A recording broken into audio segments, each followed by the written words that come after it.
Praise the lord. ప్రభువైన యేసు నామములో అందరికీ వందనములు. యేసయ్య మాటను ఈ కార్యక్రమాన్ని వీక్షించడానికి ప్రేమతో నేను మిమ్మల్ని ఆహ్వానిస్తున్నాను.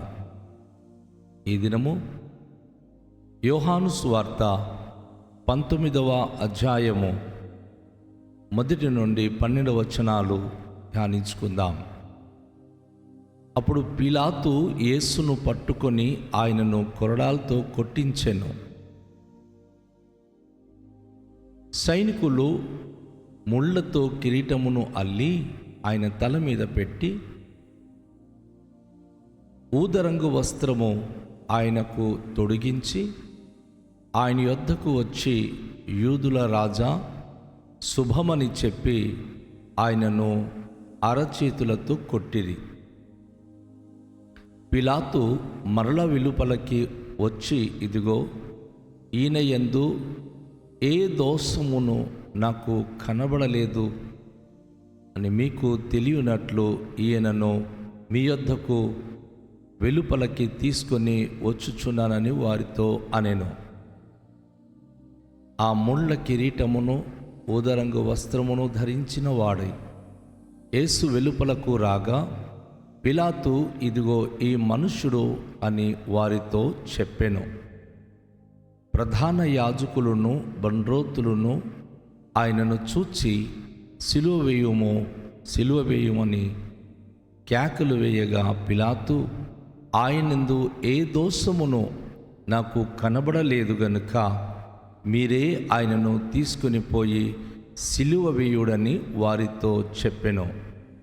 అందుకు యూదులు, మాకొక నియమము కలదు, తాను దేవుని కుమారుడని ఇతడు చెప్పుకొనెను గనుక ఆ నియమము చొప్పున ఇతడు చావవలెనని అతనితో చెప్పిరి. పిలాతు ఆ మాట విని మరి ఎక్కువగా భయపడి తిరిగి అధికార మందిరములో ప్రవేశించి, నువ్వు ఎక్కడుండి వచ్చితివి అని యేసును అడిగెను. అయితే యేసు అతనికి ఏ ఉత్తరమును ఇవ్వలేదు. గనుక పిలాతు, నాతో మాట్లాడువా? నిన్ను విడుదల చేయుటకు నాకు అధికారము కలదని, నిన్ను సిలువ వేయుటకు నాకు అధికారము కలదని నువ్వు ఎరుగవా అని ఆయనతో అనెను. అందుకు యేసు, పైనుండి నీకు ఇవ్వబడి ఉంటేనే తప్ప నా మీద నీకు ఏ అధికారమును ఉండదు. అందుచేత నన్ను నీకు అప్పగించిన వారికి ఎక్కువ పాపము కలదనెను. ఈ మాటను బట్టి పిలాతు ఆయనను విడుదల చేయుటకు యత్నము చేసెను గాని, యూదులు, నీవు అతన్ని విడుదల చేసితివా? కైసరునకు స్నేహితుడవు కావు, తాను రాజునని చెప్పుకొను ప్రతివాడు కైసరునకు విరుద్ధంగా మాట్లాడుచున్నవాడే అని కేకలు వేసిరి. ప్రియదేవుని బిడ్డలారా, ఈ వచన భాగంలో యేసు ప్రభువారికి పిలాతు చక్రవర్తి తీర్పు తీర్చుచున్నప్పుడు ప్రజలు తన పట్ల జరిగించుచున్న కొన్ని భయంకరమైన కార్యముల గురించి వివరించబడి ఉన్నది. ఎందుకంటే యేసు ప్రభును పిలాతు చక్రవర్తి ఈయన యూదుల రాజు అని చెప్పుకొనుచున్నాడని వారు ఫిర్యాదు చేసినందుకు హేరోదు రాజు అదే ప్రదేశంలో ఉన్నందున ఆయన యొద్దకు పంపించి, ఆయన మీకు తీర్పు తీరుస్తాడని చెప్పినప్పుడు వారు యేసు ప్రభును పిలాతు హేరోదు రాజు దగ్గర తీసుకుని పోయి ఉంటుంది. అయితే ఆయన అతనికి ఒక ప్రశస్తమైన వస్త్రములేసి, యేసు ప్రభు ఆయన దగ్గర ఏం మాత్రం కూడా పెదవి విప్పకుండా మౌనంగా ఉన్నందున పిలాతు చక్రవర్తి దగ్గరికి ఆయన తిరిగి పంపించాడు. యేసు ప్రభు మరలా పిలాతు చక్రవర్తి దగ్గరికి తీసుకొని రాబెట్టినప్పుడు పిలాతు చక్రవర్తి ఆయనకి ఎన్నో విధాలుగా ప్రశ్నించిన ఆయన ఎటువంటి సమాధానం ఇవ్వలేదు కనుక ప్రజల సంతృప్తి కొరకు కొరడాలతో కొట్టించి ఆయన విడుదల చేయాలని పిలాతు చక్రవర్తి తన మనసులో అనుకొని ఆయనకి కొరడాలతో కొట్టించాడు. సైనికులైతే ముళ్ళతో కిరీటము అల్లి ఆయన తల మీద పెట్టి ఊదరంగు వస్త్రము ఆయనకి తొడిగించి యూదుల రాజా శుభమని చెప్పి ఆయనకు అరచేతులతో కొడుతూ అవమానపరిచారు. ఊదరంగు వస్త్రము సాధారణంగా కొంచెం ఆ ప్రాంతంలో అధికారులు, సమృద్ధి కలిగిన వారు, రాజరికతకు సంబంధించిన వారు తొడుక్కునే వస్త్రము. సైనికులు యేసును అవమానపరుస్తూ ఆ ఉదరంగు వస్త్రాలు ధరింపచేసి తలకేమో యూదుల రాజుని ముళ్ళ కిరీటం పెట్టి ముఖంపై అరచేతులతో కొడుతూ పిడిగుద్దులు గుద్దుతూ ఆయనను చాలా తిరస్కరించి అనేక విధాలుగా యేసును అపహాస్యం చేస్తూ మాట్లాడడం గమనిస్తున్నాం. అయితే ఏమి చేసినప్పటికీ పిలాతు చక్రవర్తి యేసు ప్రభు వారి గురించి ఆయన యేసయ్య నోటి నుంచి విన్న మాట ఏమిటంటే, ఆయన సత్యమును గురించి సాక్ష్యం ఇవ్వడానికి వచ్చి ఉన్నానని పిలాతుతో చెప్పినప్పుడు పిలాతు సత్యమనగా ఏమని ఆయన ప్రశ్నించిన సంఘటన మనకు తెలుసు. అందుకుగాను ఈయనందు నాకు ఏ దోషము కనబడుట లేదు అని చెప్పి తను ప్రజల సమూహానికి వచ్చి ఆయన స్పష్టంగా ఈయన ఏ తప్పిదాలు చేయలేదు అని చెప్పి వారికి తను తీర్పు బయలుపరిచారు. అయితే ఆ ముళ్ళ కిరీటమును ఉదంగ వస్త్రము ధరించినట్లు వాడైన యేసు ప్రభు వెలుపలకు రాగా పిలాతు ఇదిగో ఈ మనుష్యుడు అని వారితో చెప్పెను. అప్పటికే సైనికులు చాలా అపహాస్యము చేసి ఉదరంగు వస్త్రం వేసి ఆయన తలపైన ముళ్ళ కిరీటం పెట్టి యేసు ప్రభును ఈ మనుష్యుడు, ఎందుకంటే సత్యమును గురించి సాక్ష్యం ఇవ్వడానికి నేను పుట్టి తిని అని ప్రభు చెప్పిన మాటకు ఆయన వారిలాగను యూదుల రాజు అని కానీ దేవుడని చెప్పుకుంటున్న వాడని కానీ ఆయన నేరారోపణ చేయక ఇదిగో ఈ మనుష్యుడు అని చెప్పి వారి ఎదుట నిలవబెట్టినప్పుడు వారు యేసు ప్రభును చూచి ప్రధాన యాజకులను బండ్రోతులను ఆయన చూచి సిలువ వేయుము అని ఒకే నినాదముతో కేకలు వేయడం అనేది మనం గమనిస్తున్నాం. పిలాతు అంటాడు, ఆయనందు నాకు ఏ దోషము కనబడడం లేదు, మీరే ఆయనకు తీసుకుని పోయి సిలువ వేయండి అని వారితో పిలాతు చక్రవర్తి అంటున్నాడు. వాస్తవానికి ఏ నేరము చేయని ఇతనికి నేను సిలువ వేయడానికి నాకు ఇష్టము లేదు. మీకేం చేయాలనిపిస్తే ఇక్కడి నుంచి పట్టుకుని వెళ్ళిపోండి, మీకేం నచ్చినట్టుగా చేసుకోండి.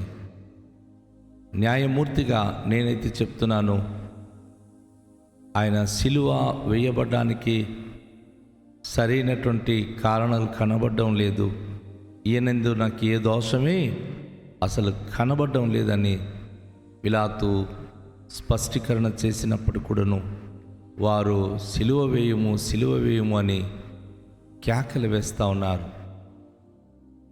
అందుకు యూదులు మాకొక నియమం కలదు, వారు చూడండి యేసు ప్రభు మీద ఏదో విధంగా ఆయన మరణించాలి, ఆయనకి చంపాలి అని దృక్పథము కలిగి ఒకే నినాదముతో మాకొక నియమం ఉంది, మా దేవునికి కుమారుడుగా దేవుని కుమారుడిని ఇతడు చెప్పుకుంటున్నాడు కనుక ఆ నియమం చొప్పునని ఇతడు చావవలనని అతనితో చెప్పిరి. ముందు తీసుకొచ్చినప్పుడు ఏమన్నారు, యూదుల రాజు అని చెప్పుకుంటున్నాడు, గలిబిలి పుట్టిస్తున్నాడు, వేరే వేరే విధమైన బోధలు బోధిస్తున్నాడని తన మీద నేరారోపణ చేశారు. ఇప్పుడు ఈయన దేవుని కుమారుడని చెప్పుకుంటున్నాడని రెండో రకమైన నేరము మోపుతూ, ఒక మనిషిగా ఉండి దేవుని కుమారుడుగా చెప్పుకుంటున్నాడు కాబట్టి ఈయన ఆవశ్యకంగా చావవలసి ఉన్నది అని చెప్పి వారు మూర్ఖత్వంగా మాట్లాడుతూ ఉన్నారు. యేసు ప్రభువారు బోధించినప్పుడు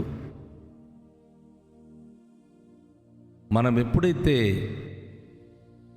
భూలోకములు సాత్వికులుగా ఉంటామో, శాంత స్వభావము కలిగి ఉంటామో దేవుని కుమారుడు అనబడతామని, ఎవరైతే పరిశుద్ధమైన జీవితం జీవిస్తున్నారో, అందరితో సమాధాన స్థితి కలిగి ఉంటున్నారో వారు దేవుని కుమారులను అని చెప్పి ప్రభు తెలియజేశారు. అయితే ఈ ప్రజలకు యేసులో ఉన్న కరుణ గుణము కానీ, శాంత స్వభావము కానీ, పరిశుద్ధత కానీ కనబడుటలేదు. అహంకారము వీళ్ళు కళ్ళకు కప్పి ఉన్నది కాబట్టి అహంకారులై ఆవేశముతో యేసును హతమార్చాలి. అదే వారికి ఉన్నటువంటి ఆలోచన.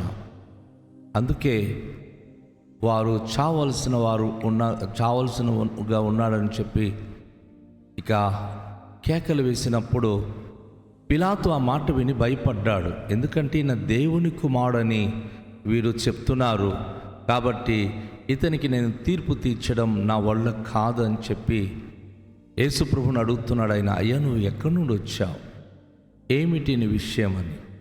అప్పుడు యేసుప్రభు వారు ఏమీ ఉత్తరం ఇవ్వాల.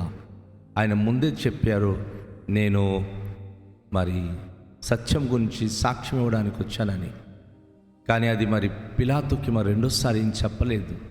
కనుక పిలాతు నాతో మాట్లాడు, నేను విడుదల చేయటానికి అధికారం ఉంది, నేను సిలువ వేయడానికి కూడా నాకు అధికారం ఉంది అని నీకు తెలుసు కదా అంటే యేసుప్రభు వారు తనకు ఒక సమాధానం ఇస్తున్నారు. పైనుండి ఒకనికి అధికారం అనుగ్రహింపబడితేనే కానీ ఈ తీర్పు నువ్వు నాకు తీర్చలేవు. పైనుండి నీకు అధికారం ఇవ్వబడితేనే కానీ నువ్వు నా మీద ఎటువంటి అధికారం చూపలేవు. ఆ మాట విన్నప్పుడు నన్ను నీకు అప్పగించిన వానికి ఎక్కువ పాపము కలదనెను.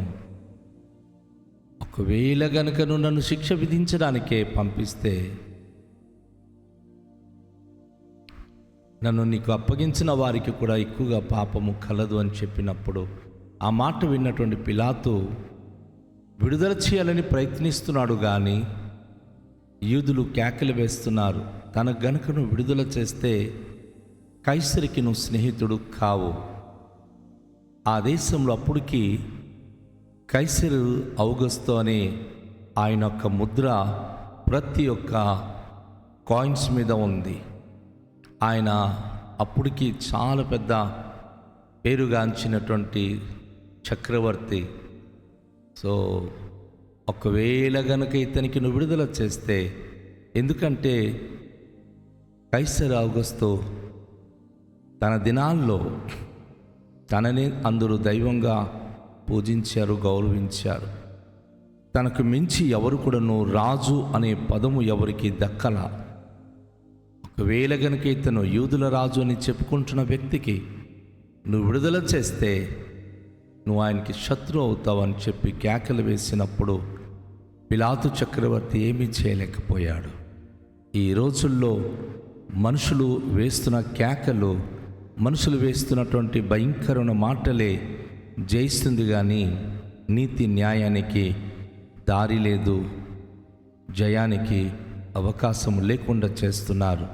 ప్రియన సోదరి సహోదరుడా, ఈ భయంకర మాయలోకములో దేవునికి అనుకూలమైన వ్యక్తులుగా ఉండాలంటే మనం సహించాలి, భరించాలి, ఓర్చుకోవాలి. రండి ప్రార్థన చేద్దాం.